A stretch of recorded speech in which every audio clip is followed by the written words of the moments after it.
زيت بسيط موجود بكل بيت.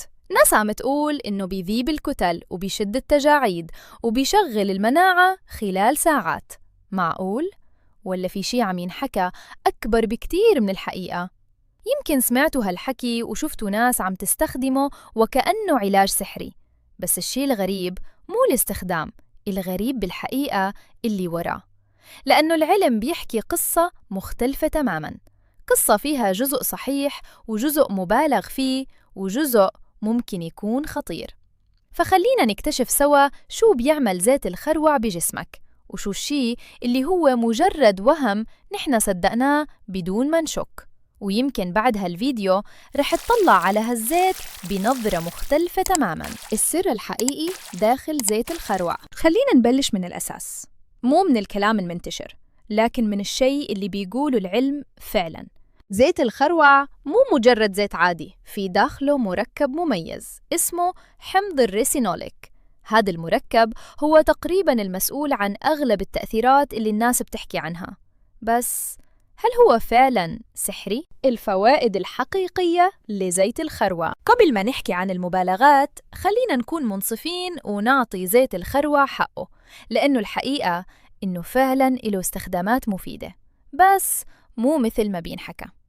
أول فائدة واضحة، الترطيب العميق.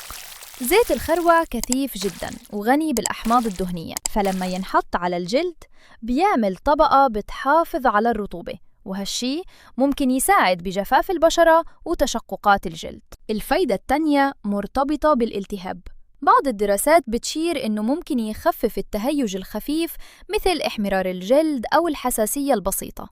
بس انتبه، يخفف هي الكلمة المفتاح، مو علاج لحالات جلدية معقدة. وفي ناس كتير بتستخدمه للشعر، ممكن يعطي مظهر أكثف ولمعان أوضح، لأنه ببساطة بيغلف الشعرة وبيحافظ على رطوبتها، مو لأنه بيخلق شعر جديد. وفي استخدام طبي معروف يمكن ما حدا بينتبه له، زيت الخروع يستخدم أحياناً كملين، لكن تحت إشراف طبي فقط، لأنه ممكن يسبب تقلصات قوية بالأمعاء.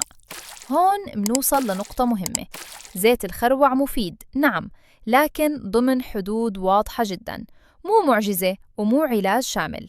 فإذا كانت هاي هي فوائده الحقيقية، ليش تحول فجأة لعلاج لكل الأمراض؟ وهون منرجع لأخطر فكرة منتشرة، يذيب الكتل. هل زيت الخروع يذيب الكتل والأورام؟ خلينا نحكي مباشرة على أخطر ادعاء والأكثر انتشار. زيت الخروع بيذيب الكتل وحتى الأورام. الكلام كبير ومغري جدا، بس العلم شو بيقول؟ لحد اليوم ما في ولا دراسة طبية موثوقة بتثبت إنه زيت الخروع بيقدر يذيب الأورام أو يعالجها، ولا حتى في دليل إنه ممكن يخترق الجسم ويأثر على خلايا عميقة بهالشكل. فالأورام مو شي بسيط، هي تغيرات معقدة بالخلايا وبتحتاج تشخيص دقيق وعلاج طبي واضح، مو زيت حتى لو كان طبيعي. وبعض الناس ممكن تقول بس أنا جربت وخفت الكتلة. بس مو كل كتلة هي ورم خطير، بعضها بيكون دهني أو التهابي وممكن يخف لحاله، فبيصير في ربط خاطئ بين التحسن والزيت.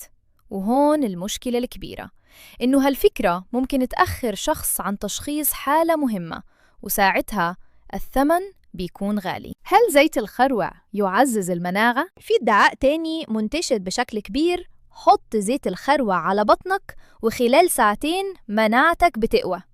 الفكرة حلوة كتير وسهلة جدا للتصديق، بس خلينا نوقف هون لحظة. جهاز المناعة مو زر منضغط عليه، هو نظام معقد جدا، في خلايا وإشارات وتوازن دقيق داخل الجسم.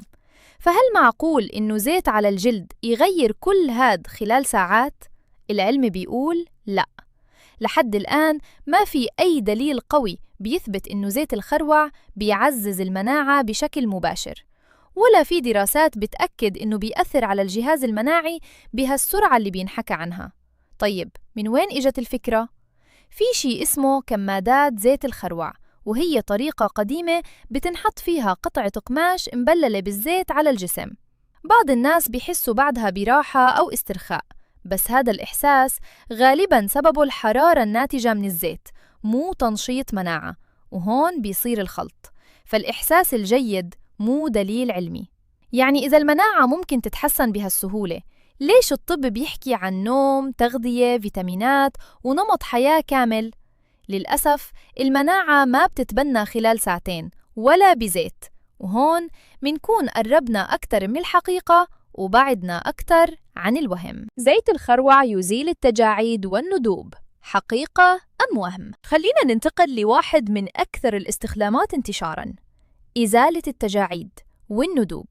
ناس كتير بتقول استخدم زيت الخروع ورح تختفي التجاعيد، فهل فعلاً ممكن زيت يرجع الزمن لورا؟ العلم بيحكي بشكل أوضح. التجاعيد بتصير بسبب فقدان الكولاجين وتراجع مرونة الجلد مع التقدم بالعمر، وهالعملية بتصير بشكل عميق داخل طبقات الجلد. طيب زيت الخروع شو بيعمل؟ ببساطة زيت الخروع بيرطب الجلد وبيشكل طبقة على البشرة بتحافظ على المي داخلها، فالنتيجة الجلد بيبين أنعم والخطوط ممكن تخف مؤقتاً بس ما بتختفي. وهون الفرق المهم، تحسين الشكل غير علاج المشكلة. طيب والندوب؟ في بعض الحالات الترطيب المستمر ممكن يحسن مظهر الندبة شوي، لكن ما في دليل إنه زيت الخروع بيزيل الندوب بشكل فعلي، لأنه الندبة نسيج متغير بالكامل، مو بس جفاف جلد. في فرق كبير بين العناية بالبشرة وبين العلاج الحقيقي، وزيت الخروع مكانه الصحيح هو العناية مو المعجزات. الرموش والشعر، هل فعلاً زيت الخروع يزيد نموها؟ وهيد كمان واحد من أكثر الاستخدامات شيوعاً، الرموش والحواجب والشعر. أكيد سمعتي هالجملة من قبل، حط زيت الخروع وشعرك رح يطول ويصير كثيف بشكل واضح. الفكرة رائعة وبصراحة منتشرة جداً، بس خلينا نسأل السؤال الصح، هل زيت الخروع بيزيد عدد الشعر؟ علمياً لا، لحد الآن ما في دليل قوي إنه زيت الخروع بيحفز نمو شعر جديد بشكل حقيقي. طيب ليش الناس بتلاحظ تغير بعد استخدامه؟ لأنه الزيت بيعمل إشي مهم، بيغلف الشعرة وبيحافظ على رطوبتها، فالشعر بيصير شكله كثيف لامع وقوي، بس بالحقيقة عدد الشعر نفسه ما تغير. وفي نقطة تانية مهمة، الشعر عنده دورة حياة طبيعية داخل الجسم، نمو، ثبات، بعدين تساقط، وهالدورة ما بتتغير بسهولة بزيت خارجي. يعني زيت الخروع ممكن يساعد بالعناية والحماية، بس مو علاج لمشاكل تساقط الشعر الحقيقية.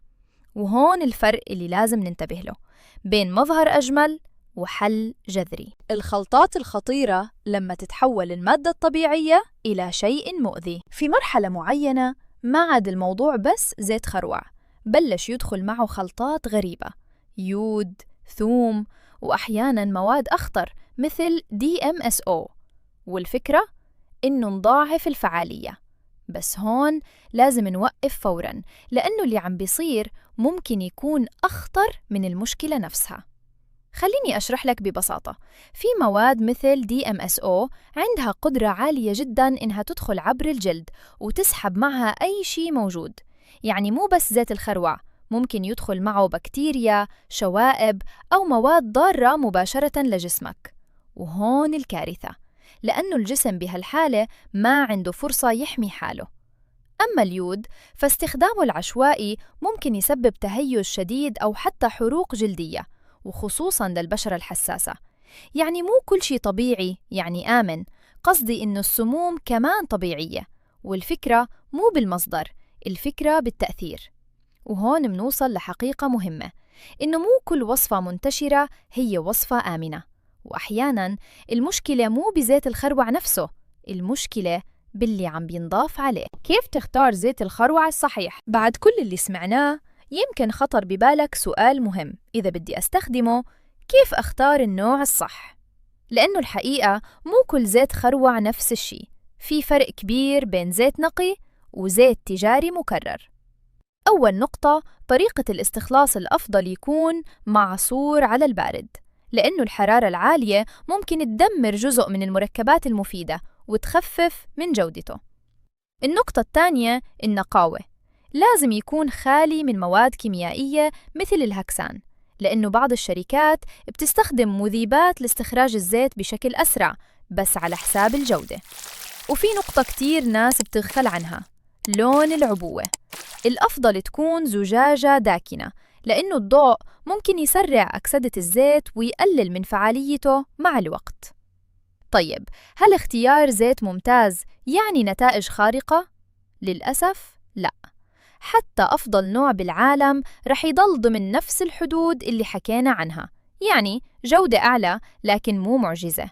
والفكرة هون إنه اختيار النوع الصح مهم، بس الأهم تفهم شو ممكن يعطيك فعلاً وما تتوقع أشياء أكبر من الحقيقة. متى يكون زيت الخروع مفيد؟ بعد كل هالحكي يمكن صار في عندك شك، هل أستخدمه ولا أتجنبه؟ الجواب مو أبيض أو أسود. زيت الخروع ممكن يكون مفيد بس لما نستخدمه بالمكان الصح، يعني إذا عندك جفاف بالبشرة، تشقق خفيف، تهيج بسيط، ممكن يساعدك، لأنه ببساطة بيرطب وبيحافظ على المي داخل الجلد. وكمان ممكن تستخدمه للعناية بالشعر، مو ليطول بسرعة لكن ليحافظ عليه ويعطيه مظهر صحي أكثر.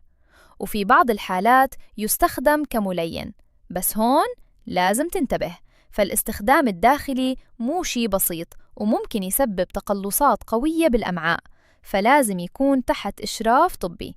باختصار، زيت الخروع مفيد لما تحطه بمكانه الصحيح، وضار لما تعطيه أكبر من حجمه. وهذا الفرق بين استخدام واعي واستخدام مبني على وهم. لماذا تنتشر هذه الإشاعات؟ بعد كل اللي سمعناه بتفكر بسؤال مهم، ليش هالأفكار منتشرة لهالدرجة؟ ليش في ناس بتصدق إنه زيت بسيط ممكن يعمل كل هالمعجزات؟ الجواب مو بسيط، بس في كم عامل رئيسي. أول شيء الرغبة بالحل السريع، فنحن كبشر دائماً منبحث عن طريق مختصر بدل ما نلتزم بنمط حياة أو علاج طويل. منحب فكرة حل واحد لكل شيء. ثاني شيء التجارب الشخصية، لما شخص يقول أنا استخدمته وتحسنت، هون الدماغ مباشرة بيربط النتيجة بالسبب حتى لو كان التحسن له أسباب تانية. ثالث شيء المحتوى المنتشر على السوشيال ميديا، العناوين الكبيرة والوعود المبالغ فيها بتجذب الانتباه بسرعة، لكن نادراً ما بتعكس الصورة الكاملة. وهون الخطر الحقيقي، لأن المعلومة السريعة ممكن تكون جذابة بس مو دائماً دقيقة. وهون بنوصل لنقطة مهمة، الانتشار مو دليل صحة، والتجربة الفردية مو بديل عن العلم، واللي بيفصل بين الاثنين هو الدليل مو الصوت الأعلى لكن الحقيقة الأثبت. وإذا وصلت لهون فأنت الآن شايف الصورة كاملة، مو مثل ما سمعت عنها ولا بعكسها تماماً، لكن بالحقيقة بين الاثنين.